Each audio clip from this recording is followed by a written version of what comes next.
O texto bíblico, nós estamos em João capítulo 7. João 7. E nós estamos no final do capítulo, inclusive, tá? E esse capítulo aí, a oposição na festa dos tabernáculos. Jesus sofre essa oposição. E isso vai até o capítulo 10, versículo 21. Mas, por enquanto, então, no capítulo 7, né, nós temos aqui o seguinte: responderam eles e disseram: és tu também da Galileia? O que é que está acontecendo aqui nesse brigueiro, né? Jesus foi para Jerusalém sabendo que tinha muita gente querendo matá-lo. Os líderes religiosos estavam querendo matá-lo. As pessoas podem ter dito isso a ele, ou ele viu isso, né, sendo estruturado, ele viu nos olhos das pessoas ao redor, ou ele também, claro, ele é Deus, pela sua onisciência, ele ficou sabendo disso. Então, no capítulo 7, você vai ver, lá no começo, os irmãos de Jesus dizerem: olhe, vá, você não quer aparecer, você não quer que as pessoas vejam você, não querem que as pessoas escutem você, está na hora de ir, vá lá, está na hora de falar para eles. Bom, João deu a entender que era de uma maneira sarcástica, não era de uma maneira... era de uma maneira zombeteira, tá certo? É o que João dá a entender, né? João está aí fazendo um julgamentozinho, né, em relação aos irmãos de Jesus. Mas pode ser, e pode não ser, né? Mas está aí o texto. E Jesus diz para ele: não, eu não posso ir agora, né? Vocês podem ir, mas eu não vou agora, eu vou depois. Isso quer dizer que Jesus sabia de tudo que estava acontecendo em Jerusalém e ele tinha estratégias. A estratégia dele não era o que a gente faria, né? Não, vá, Jesus, chega lá, se alguém quiser pegar em você, manda um raio matar, manda um castigo acontecer. A gente usa esse tipo de coisa, mas não podemos esquecer que Deus ama, inclusive os que queriam matar Jesus. Não podemos esquecer isso, né? Porque é fundamental. Quem ama não consegue planejar coisas ruins contra a pessoa amada. Não consegue, mesmo que queira. Eu vou planejar uma coisa ruim contra fulano. Não consegue, porque ama. Agora, quando não ama, aí qualquer coisa é bom motivo. Entendeu? Muito bem. Então, Jesus disse: não, eu não vou agora. Tinha estratégia. Não queria jogar raio em ninguém, porque Jesus também amava aquelas pessoas. Mas tinha uma estratégia. Pela estratégia, então ele articulava de que não estava na hora de ser preso e crucificado. Então, demorou algum tempo, diz o texto, que ele continuou na Galileia. Então depois ele foi para a festa. Fica parecendo que ele foi no mesmo dia ou no dia seguinte. Não, deu algum tempo e ele foi depois, né, para a festa. Chegando lá na festa, chegando na época da festa, Jesus então ficou ali de maneira discreta, sem aparecer tanto. É o que o texto dá a entender. Aí, quando já está mais ou menos no final da festa, então Jesus começa mais a aparecer, já tem mais gente, né? Já tem mais gente para crer. Então isso dificultaria, dentro da estratégia dele, dificultaria a prisão dele, de as pessoas prenderem ele, porque já tem muita gente ali vendo, ouvindo e gostando e crendo, entre aspas, crendo intelectualmente naquilo que ele estava fazendo.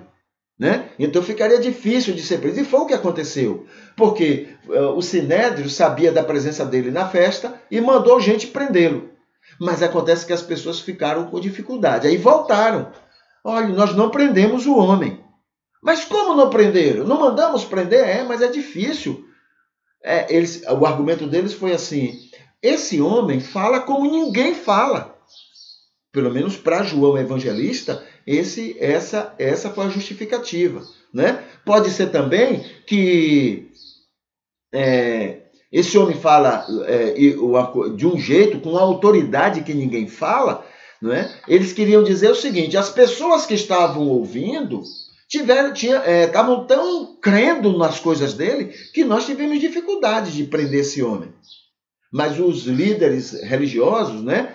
Sempre os líderes religiosos, que mal, né? Que câncer. Então, os líderes religiosos disseram, então, vocês então agora estão crendo nesse camarada também?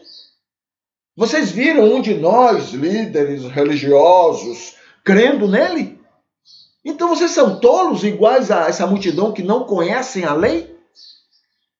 Nessa discussão, Nicodemos, que fazia parte do Sinédrio, também era um mestre, né? Um mestre entre eles, estava lá na reunião do Sinédrio, e ele disse, gente, né? A gente não pode prender um homem e julgar um homem sem primeiro ouvir o que ele tem a dizer, né? E o que ele está fazendo. A nossa lei não defende isso, né? Claro, o que acontece? Nicodemos estava tendo um olhar de beija-flor, porque o resto dos religiosos estavam tendo olhos de urubu. Para eles não era necessário, a lei não dizia que tinha que ouvir, não. Era para pegar, aprender e julgar. Enquanto que o outro, né? Olha a diferença do trigo para o joio. O trigo, ele tem uma visão de beija-flor. Ele vê, né, o que há de flor na ordenança. Enquanto que o joio vê o que há de carnificina na ordenança. Porque essa coisa violenta, essa coisa confusenta que há no coração do joio tem que ser alimentado. E eles usam, por ser joio, eles usam a própria Bíblia, eles usam as Escrituras. A Bíblia diz, vão usar a Bíblia para sua própria condenação. Entende? A diferença não está no texto bíblico. A diferença está em quem está lendo o texto bíblico. Uns veem flores, outros veem carniça. O problema não está no texto, está nos olhos de quem está vendo. E quem é que está vendo? Quem é salvo, quem tem o Espírito e quem não tem. Entendeu? Então é isso. Então Nicodemos falou isso. Aí agora eles respondem. Veja só o que é que eles dizem para Nicodemos. És tu também da Galileia? Quer dizer, você também está crendo nele? Né? Aí eles colocam, pesquisa e vê que nenhum profeta se levantou da Galileia. Isso tem muito de preconceito, né? Que os religiosos, a maioria, que o joio tem preconceito. Da Galileia não pode vir nada bom. É por isso que era um povo desprezado. Estava do outro lado dos samaritanos. Nada a ver.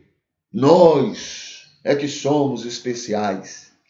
Essa é a discussão deles com Nicodemos. Tá bom? Então é nesse sentido. E cada um foi para a sua casa, né? Nessa brigueira, não conseguiram prender, cada um foi para seu canto. Aí tem aqui um recadozinho da tradução que diz assim,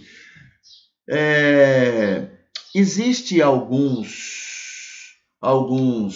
textos que não concordam que os versículos, né, de João 7,53 até 8,11, que a gente vai ler na continuação, né, não fazem parte do texto original. O que é que vai acontecer aí na frente? A relação de Jesus com aquela mulher apanhada em adultério. Tá bom? Mesmo que não faça parte do texto original, né, esse texto, você vai ver, a gente vai conversar muito sobre isso, ele é especial porque ele concorda exato, ele não é contrário, não é, ao que Jesus faria naquela situação. Então, digamos que não aconteceu. Digamos que não aconteceu aquele fato, mas ainda assim é totalmente coerente o que é dito que Jesus fez, não é? Diante do ensino, da vida e do exemplo de Jesus. Então, se você tiver dificuldade de ver o texto como um texto literal, realmente aconteceu, você pode ver tranquilamente como um texto parabólico, e não vai ferir de maneira nenhuma o ensino bíblico e o ensino de Jesus. Tá certo? A gente vai ver isso, não é, na próxima oportunidade, quando a gente estiver voltando ao texto bíblico.